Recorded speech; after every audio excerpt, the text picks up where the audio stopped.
All right, guys, you're here for We Are TFI episode 4. Today we're here with Professor Brian. Professor Brian Mendez leads the TFI San Pedro. We're gonna, learn a little bit more about him. I always love to be on the mat with him. Yesterday we were at Lake Travis. He taught an amazing class. I was already stealing some of his stuff and teaching today on the AM class. A lot of fun, but yeah, Brian, let's start first. How long you been training Jiu-Jitsu for? How did you get, started in the art, and then after that we can get into something different? Okay, so I had my first Jiu-Jitsu class with the Machado brothers in 1997. I was in 7th grade. I did a couple classes, and then I started to do judo. I did judo for a couple months, and then went back into Jiu-Jitsu. Prior to that, I did Kung Fu and Kempo karate for many, many years. So I would say from 98 to 2003, I trained. Then I was in the Marine Corps for 8 years. The last year I was in the Marine Corps, I met Saulo Ribeiro, Shanji, and Paulo Gilabel, and then I got back into Jiu-Jitsu regularly and started training and been on it ever since. So going back to where we started, the 90s, late 90s, did you start was that in LA? Yes. Yeah, so I'm from, I was raised in Torrance, California, and the first wave of jiu-jitsu and the first wave of Brazilians to the United States was Southern California, particularly Torrance, California, because that's where the first Gracie Jiu-Jitsu Academy was set up right after the first UFC. And so that was a big hub. And the Machado brothers came with the Gracies and was teaching with them, and then they broke off and started their own academy in, I want to say, like the mid to early 90s. And about 97, they had moved to a new location, which happened to be right across the street from the apartment complex I was living in at the time. And just a couple months prior to that, I had watched the first Ultimate Fighting Championship with my uncle. And, I used to do Kung Fu and karate and kind of got heartbroken that day when, watching Royce Gracie go out there and beat all these guys. I was like, no way.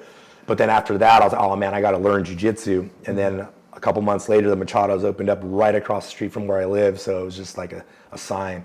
Yeah, the reason why I asked is because whenever you start talking about jiu-jitsu martial arts, that part of California back in the 90s comes up a lot, right? Like with the UFC, with the Gracies, Machado brothers.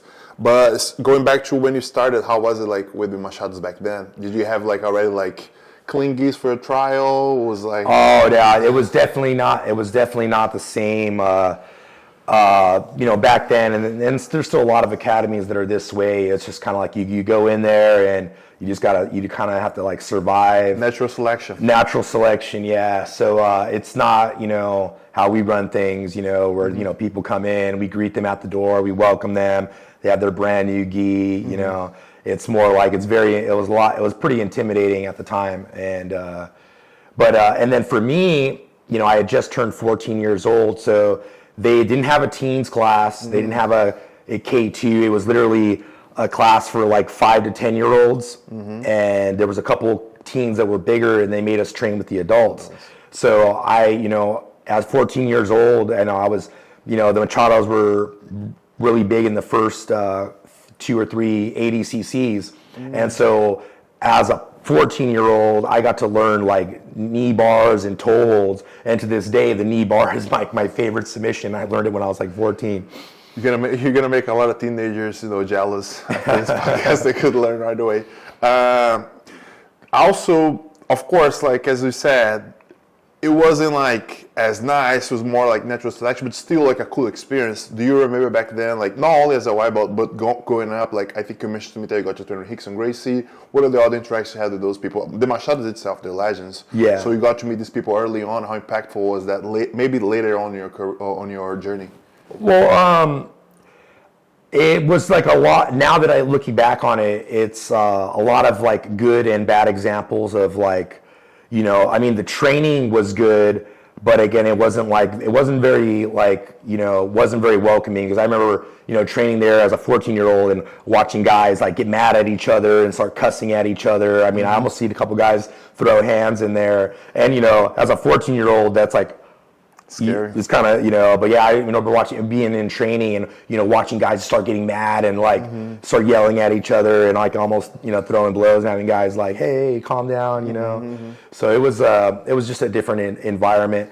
It wasn't as structured, that's the biggest thing. Like, sometimes I'd go into class and it was like, oh, who's teaching today? Oh, okay. And then like, the main instructor would show up like, 30 minutes into the class and then like, he'd show like one technique and then we just roll the whole time. It was not really a good environment for a beginner, like somebody that never trained.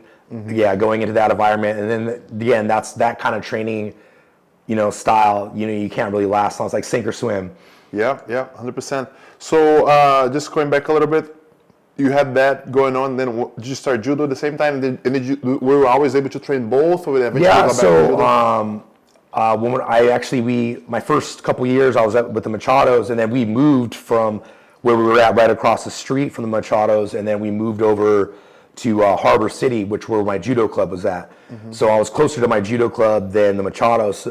But I was training judo Mondays and Thursdays, and then I was doing jiu-jitsu Tuesday, Wednesday, or Tuesday and Saturday. So I was training judo 2 days a week and jiu-jitsu sometimes 3 days a week. So I was training 5 days a week regularly, and then competing. Like mainly it was judo, because back in the late 90s and early 2000s there was only in California there was maybe 4 competitions, maybe 5 all year long. Nowadays with the different organizations and the different leagues of jiu-jitsu, you have 4 or 5 tournaments a month. There's like a tournament every weekend in California, between, NAGA or Grappling X, Jiu-Jitsu World League, and, IBJJF, American, and all these different organizations. Yeah, there's so much going on, so it's a lot different. So like back then, we used to make up, the lack of jiu-jitsu tournaments with competing in judo. How was that mix up like for you back then?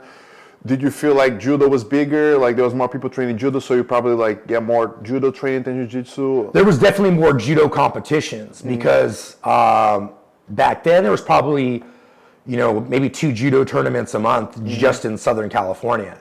And then where, there was maybe 1 every other month, maybe for jiu-jitsu. Fast forward a little bit, and then talking about judo, talking about jiu-jitsu, I've been in your classes a couple times and I feel like you like to mix it up a lot. What's your idea behind mixing up? It helps that you did both, but I see a lot of value on that too, because you never know what's going to be, right? It's whenever you go to a, let's say, open mat, I can control if I'm on top and bottom, I can control if I'm standing. So what's your mindset when you're like teaching? Like, what do you feel like the importance of like the balance between the judo, the jiu-jitsu, the self-defense? A lot of times all those things merge together when you try to teach as well, like some techniques. Can you elaborate a little bit more on that? So, with all of our methodology classes, which are very much orientated to beginners, I like to always incorporate a little bit of self-defense. So for example, we train Monday and Wednesday in our methodology class, and we have all belt levels in the class, but it's designed to your beginner to learn the fundamentals of jiu-jitsu. And in those classes, especially when we have newer students, most people, we talked about this before, out of every 10 students that signs up at a jiu-jitsu academy, maybe one of them will have the desire to compete and be a competitor. The other 9 people just want to get in shape and they want to learn self-defense. So I think that's where jiu-jitsu kind of lost track of like the normal average, person that has no desire to compete, where a lot of jiu-jitsu academies, their whole focus is on developing a competition team. And, they feel that like, if I have a lot of competitors and they do well in competition, that's going to help my school. And that is not the case. 90% of the time. There's, some academies that's their focus, but again, it's not for everybody. It's only for those particular people that have that desire to compete. Which is again that way of thinking that you're talking about aligns more with the 90s way of like training, which is more natural selection. Yeah. Oh yeah, you're not athletic, you're probably not going to be a good fit because I need you to be good at competition, and then eventually you start excluding a whole lot of people out that eventually could sometimes benefit way more from the art than the actual big and athletic guy. I always use this example that Steve had. I actually saw it happening. He had a friend that came train with us. This guy was like yoked, like he loved jiu-jitsu. But then the other guy came in after him. This guy was just visiting, but then he saw this guy coming into the door. It was like a nerdy guy with glasses. And then he asked Steve, what's that guy doing here? And then Steve told him, that guy needs this way more than you. You are fine. Like, you're yoked. Like, nobody's going to mess with you. You probably don't have confidence problems. You probably, have your community when you go to work out. That guy is looking for community. He's looking for something that, give him confidence. So it's a lot of times as instructors and business owners, they get a little mixed up with the idea that they only want to think about the competitors. They want to think about the top 1%, right? But going back to the same example you got, what is, like, in your experience, you've been teaching for a long time, things that can help those people that are coming in and feel like they don't really belong? Like, what are the tools that you've used that helps them, stick for longer, maybe shift the mindset a little bit? A big thing that I talk about is, like, a lot of times they get frustrated because they don't win. But when you started, how long did it take for you to win around? Oh, it took me a long time. Again, being a teenager in the adult class, with man strength, and you're barely going through puberty, you're not going to match, you're going to get smashed a lot. But which, again, it helped me out. But again, the times were different. And this is something I got from Master Hickson Gracie, was that methodology of making it for everybody. And again, that whole concept of, 10 people coming in that walk in to sign up. Out of those 10 people that sign up at your academy, only one of them is going to have that desire to compete. Mm-hmm. And it's something Hickson talked about was, making it for everybody, mm-hmm. because, and yeah, you have guys that are not super athletic and, maybe they're older and they have a bag back. They can't do all this inverted guard and mm-hmm. barimbolos and kiss of the dragon and all mm-hmm. that. But that same person will have no problem learning the fundamentals of jiu-jitsu, which is the core of what we do. So to help with that is incorporating the self-defense into the classes, especially like in the beginning of the class, with the warm-up, mm-hmm. Just taking 5 to 10 minutes in the beginning of class. I think that, because that'll really empower people that, oh man, I can still do jiu-jitsu. I can defend myself if I need to. I don't need to be athletic. I don't need to be strong to mm-hmm. to perform these techniques. Mm-hmm. I like that. And then when it comes to training itself, like, do you have any tools that you usually try to help them with? Like, maybe don't kill yourself the first week, or like things like that? So like something that we talk about a lot in our meetings, when we have our weekly meetings, one of the biggest things that we talk about is retention. Mm-hmm. And one of the most things with retention with adults is injury, right? Mm-hmm. Especially with the older guys. Yep. So you have a 45-year-old man that has had a desk job for the last 20 years, not athletic, doesn't go to the gym, but he heard the benefits of jiu-jitsu and he wants to try it. And when you get people like that, you have to take care of them. If you want them to stick around and stick into the community and really thrive, you have to go about how you teach them differently. And something that I found with our academy and what we do, like I did a little audit of all the classes. People, not everybody's going to stay all the time. You're never going to have 100% retention. But I was looking and I called to a few students that no longer train, like, hey, how's it going? How's life treating you? And out of that, I only had one guy that was like, oh, I couldn't do it anymore because of injury. And it was a previous injury. It wasn't so much jiu-jitsu, but just jiu-jitsu aggravated his injuries and he just wasn't able to keep on training.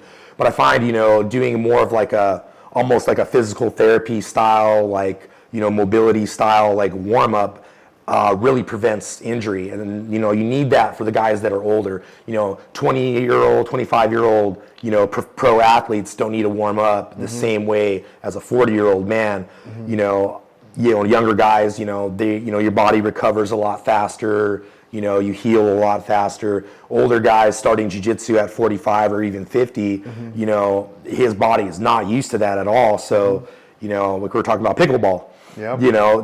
Going from being a professional jiu-jitsu fighter, you're saying you tried pickleball for the first time and you were sore. Yeah. Now, imagine the guy that worked a desk job, and him trying jiu-jitsu for the first time, it's definitely mm-hmm. gonna, hit them different. And I think it's really important to like we pre-frame the kids classes, you got to pre-frame to the adults, like, hey guys, even if, you've said it a bunch of times, like, hey guys, this is not the final of the worlds. You know what I mean? Yeah. It's okay if you feel like, you're getting hurt. It's okay to concede position. Tap out quick, tap out fast, live to fight another day. You don't got to go 100% all the time, And I think, doing that, it reminds them like, okay, chill out. Because I notice the times that I don't do that, even if I said it like 2 days before, they forget, and it's just like, yeah, they want to bang out and go hard, especially for the competitors. You still have to remind them, hey guys, you're competing on Saturday, you want to chill out a little bit, don't be going hard the day before, don't come to open mat the day before, unless you have to cut weight and you have to, you got to pace yourself. I agree. What I see, truth, I really like is you, as the person who is leading the class, you take a lot of responsibility on the outcome, not only how the class is presented, but are people getting injured? What do they need? And you kind of take responsibility on that. Like maybe they get injured because we're not doing enough warm-ups, or I'm not telling them that they should pace themselves. So as far as like maybe there's instructor listening to this, it's really cool your vision, because a lot of times as instructor, people tell you just tell them to do, and if they don't do, if they get it wrong, if they get hurt, it's their fault. But you kind of take ownership on that and trying to prevent that from happening by the way that you're pre-framing the class, by the way that you're communicating to the students. So I think as an instructor, that's really valuable, right? Like learning that early on, and like always be hammering down your head, like they're my responsibility, right? Yeah, and this goes back to what we were talking about, like the 90s and the 2000s. There was never that conversation. There was no pre-frame. It was just like, all right, if you get caught, tap out. That was it. But back then, it was like, every roll was like the finals. Yeah. It was like the final of the world. And that's how it should be, right? Like that's how they wanted it to be. And that's how it was. There was no flow roll. There was no, we didn't do partials, which is important. Yes. That training is safer, and you're going to learn the technique better, right? Yeah, build skill. It's safer, and you're going to build skill better, and you're still going to get a good workout because, you're on the bottom starting in, bottom side control, or you're starting bottom mount, the guy has your back, like we talked about, like it's designed for you to lose. Yeah. The guy's already has your back with both hooks in and a seatbelt, you know what I mean? He should probably tap you out a couple times if he knows jiu-jitsu too. Yeah. So that winning and losing, you get them used to that early on. So where like back when I started jiu-jitsu and I was a young blue belt, it was again, we fought for the death. There was no losing. There was no losing. It was like,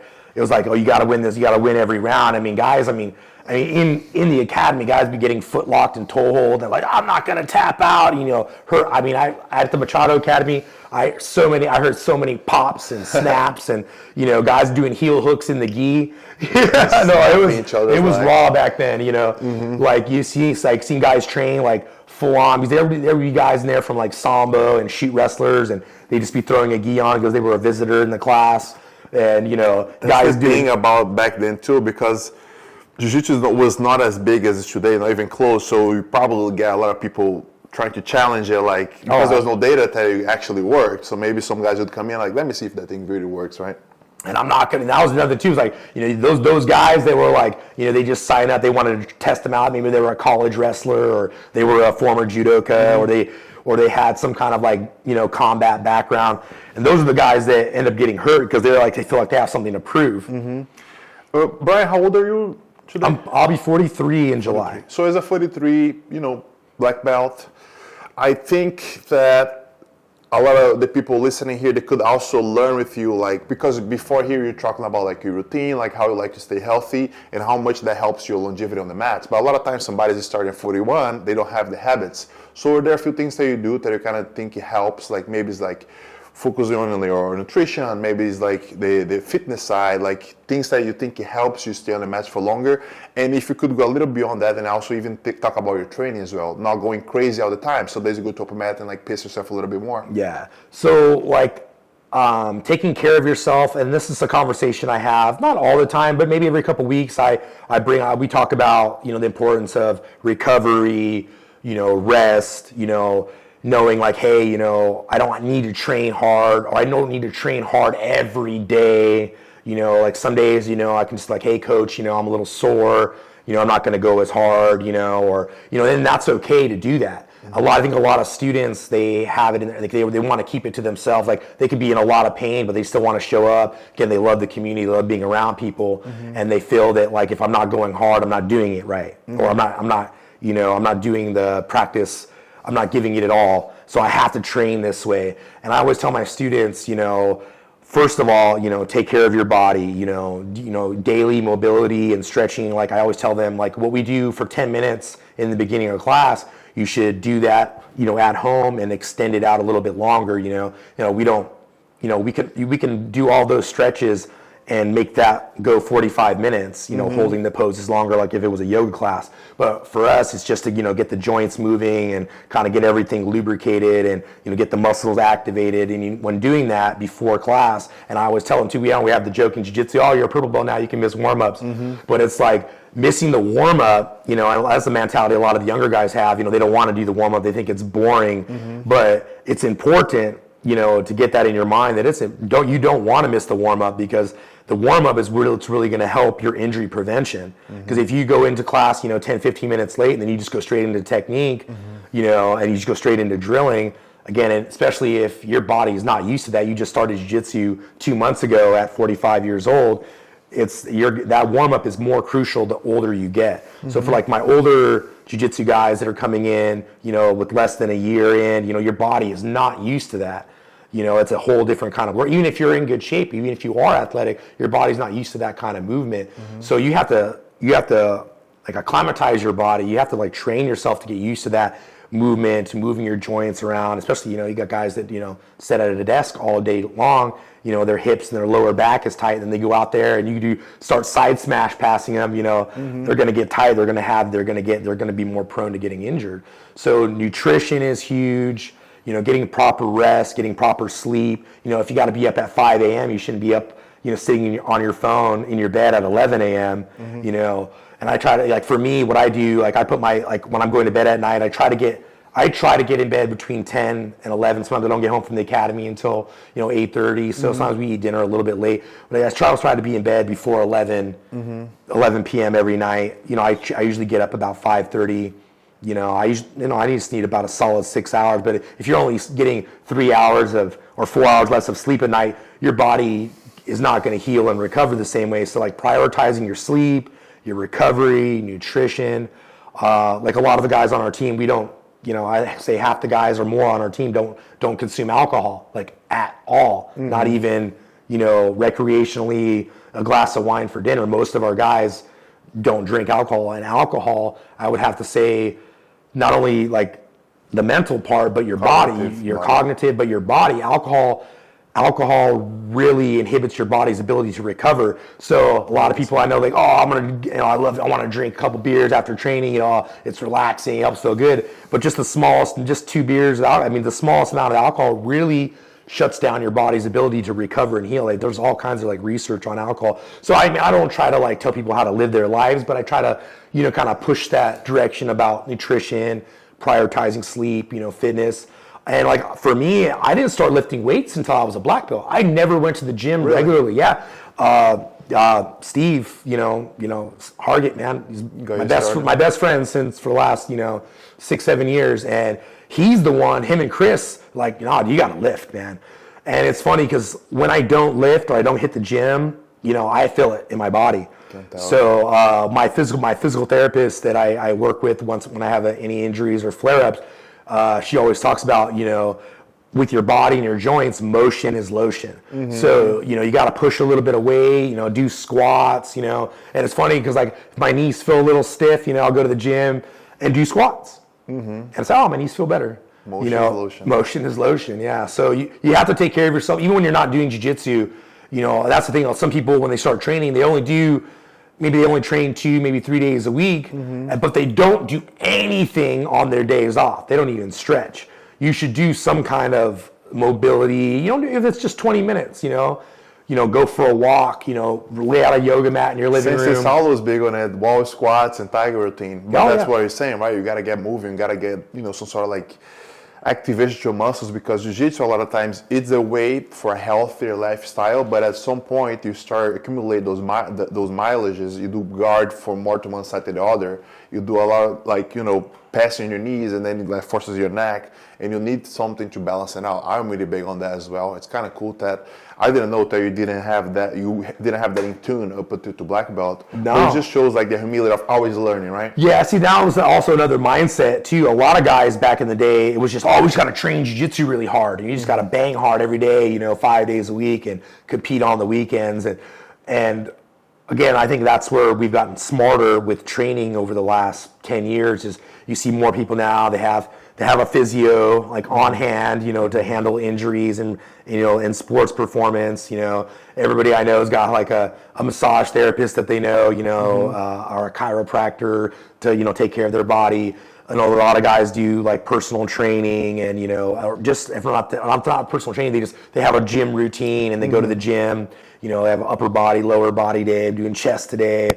For jiu-jitsu, I would say, working the legs is so important. Like if your legs are strong, the rest of your body, kind of like having strong, legs helps with knee prevention, injuries. Having a strong core helps protect your lower back. Having good thoracic mobility helps protect your neck and keeping your neck strong. So like all these things, that are really important to. And I think a lot of the problem is a lot of instructors just don't have that knowledge. A lot of the instructors, they might be a world champion in jiu-jitsu, but they don't know how to pass on the knowledge to their students about, taking care of themselves, longevity. It's just train hard. Let's just train hard. You figure that stuff out on your own. I agree. I think it starts also with leading by example. You're a great example there. Like, you not only say, but you're doing those things. And I think sometimes that will spark the curiosity. It was like, Brian, how come you're my age and you can train? So you can start talking about this stuff, right? Because for me, more than jiu-jitsu, you invest in longevity, right? You spend time in the gym, you're going to be a grandpa one day, you're going to be a dad, and man, that kid's going to run, you're not going to be able to catch him because you're not taking care of your health. Yeah. So that's so cool that you have all that dialed in, right? I know you got really specific about the body parts, and I wanted to congratulate you on your majoring lately. So can you talk a little bit more about like how was going through that? So when I got out, what made you actually start doing it? well, a lot of it too was I just wanted the knowledge. So I went back to school recently and I got my degree in sports and rehabilitation. Congrats. Thank you. I've when I first got out of the Marine Corps, I went to use my GI Bill and I went to school. Became a physical therapy aide and a massage therapist, and I worked before I started teaching jiu-jitsu full time.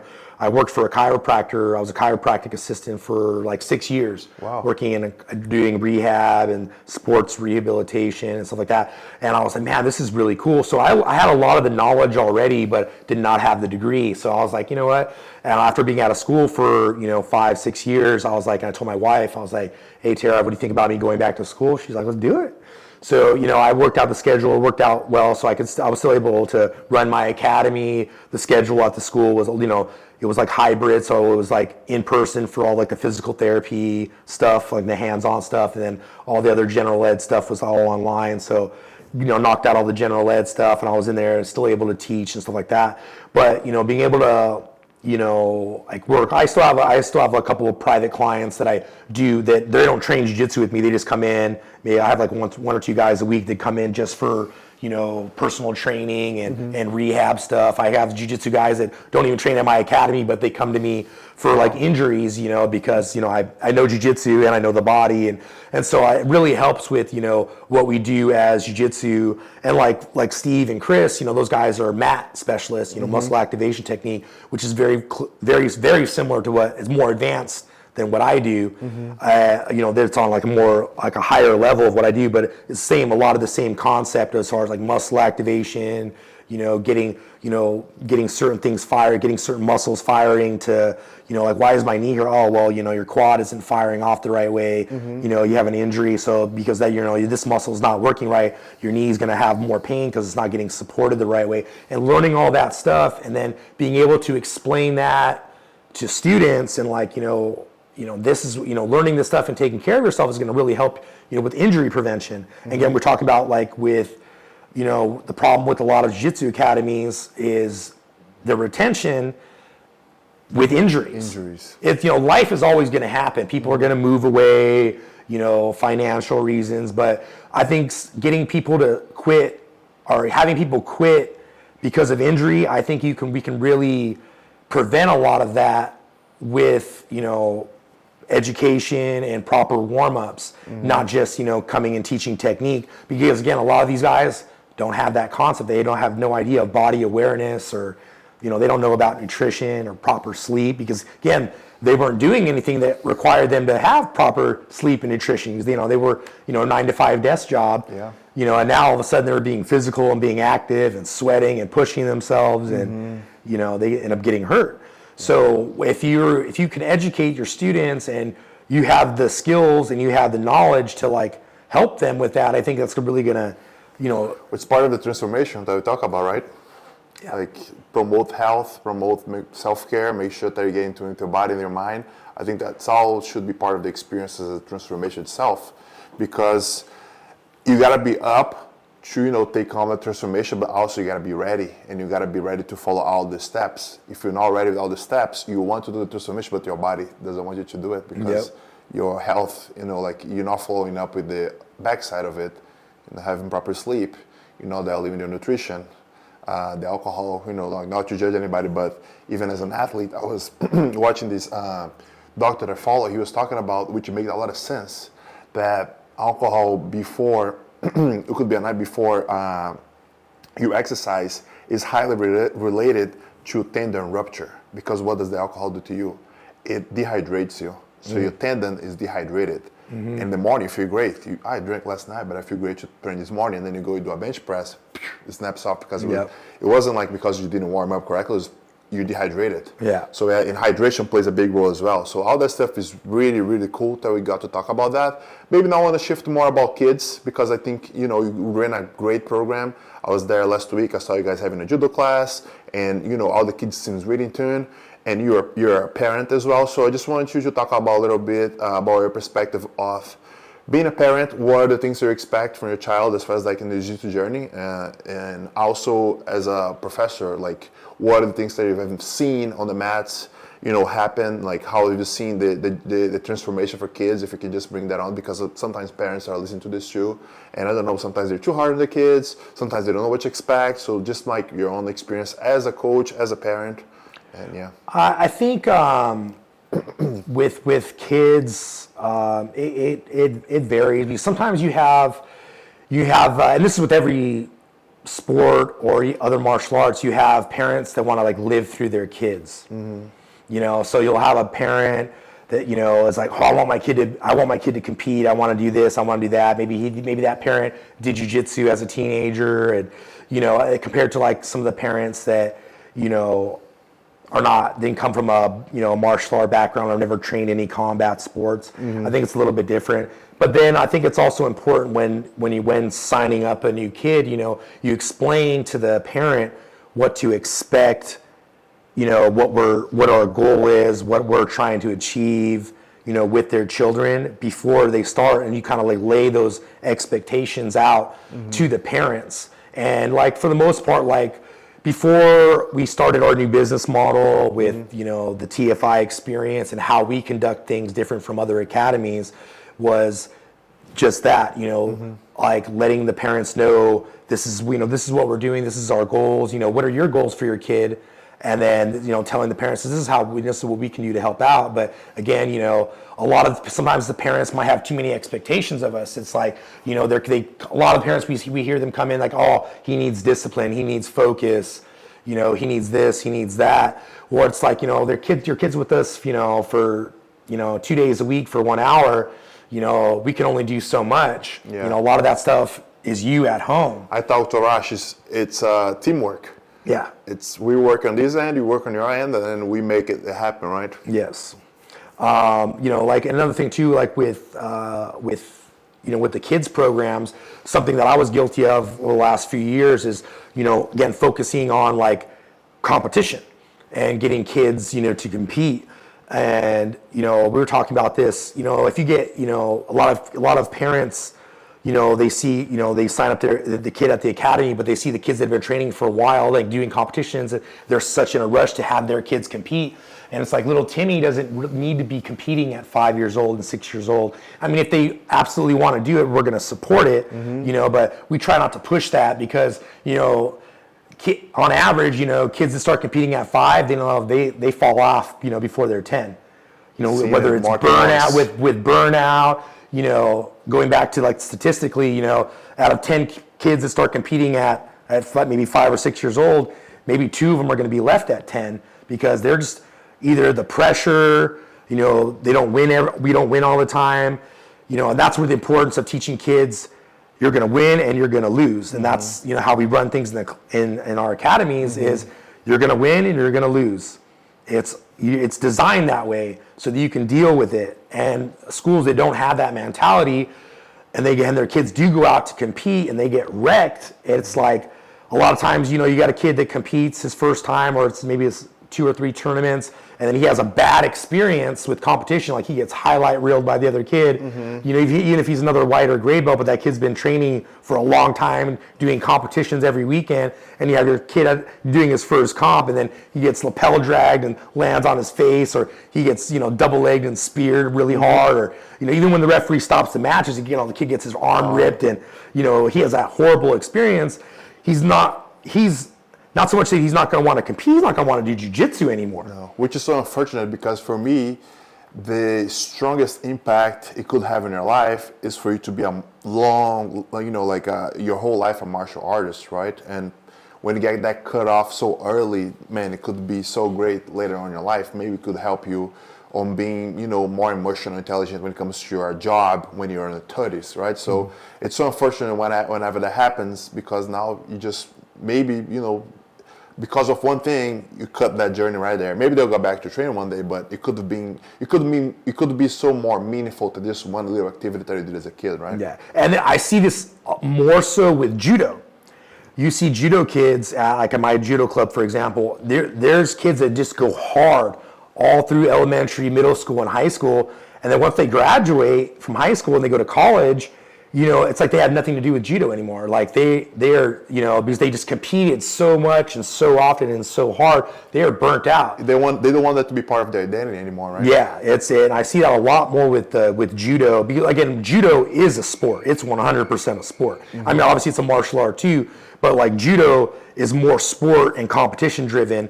As where like a lot of jiu-jitsu academies are that way too. But like with us.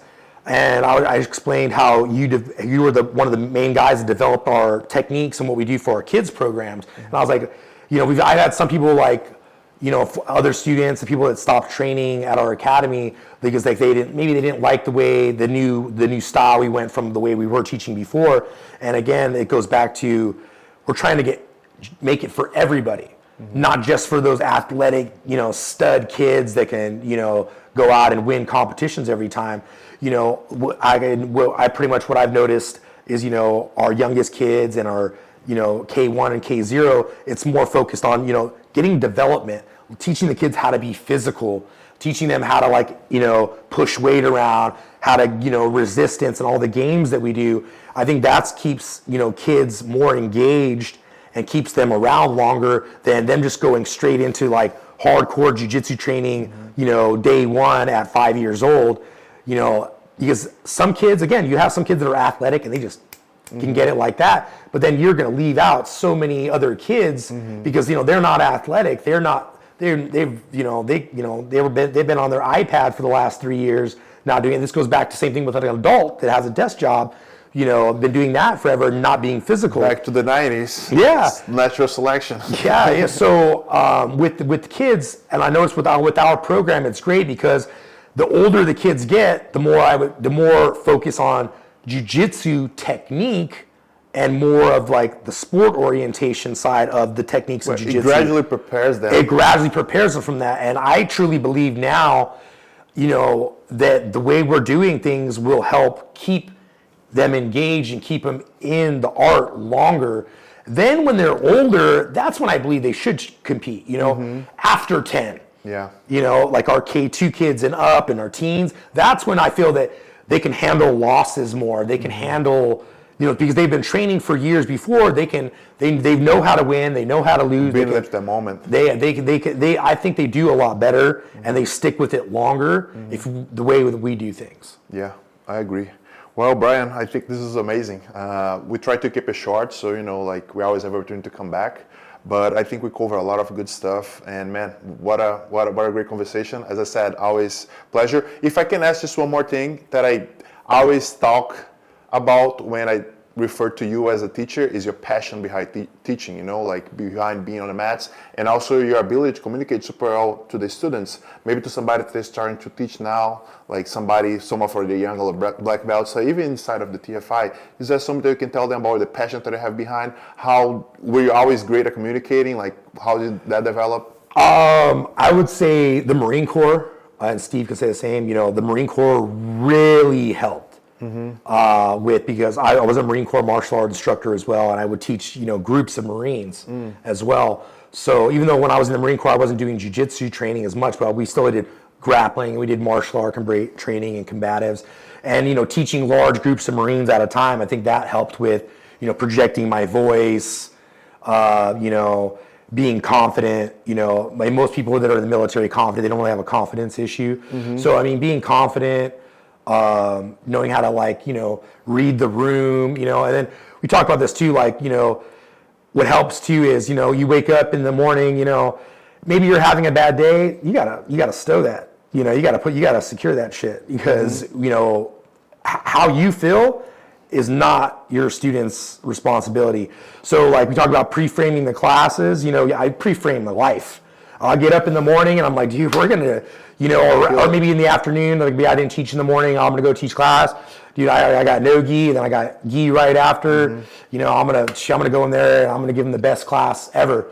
And that's not so much fake it till you make it, because I generally don't have too many bad days anymore. Like all the systems and everything we put in place over the last year, and having a team, my stress levels are way down. So I don't really ever have bad days. Where my older students can tell you in the past couple years is if I was having a bad day or I was hangry because I was cutting weight for a competition, everybody knew I was having a bad day. So I think keep being mindful of that, and knowing that it's not your student's problem if you're having a bad day. You go in there, you perform, and you put on the best class ever, every time. And when you don't have those stresses in your life, it's a lot easier to do that. I think so. Managing your life, managing your stress, relying on your team, communication with your team, all that stuff really makes your life stress and everything go down tremendously. And as an instructor, you can give your students the best experience. And that right there is what makes or breaks, the difference between other academies and what we do at TFI. I love it. We'll leave it right there. # Win the day. Win the day. This was We Are TFI with Professor Brian Mendez. Thank you for watching.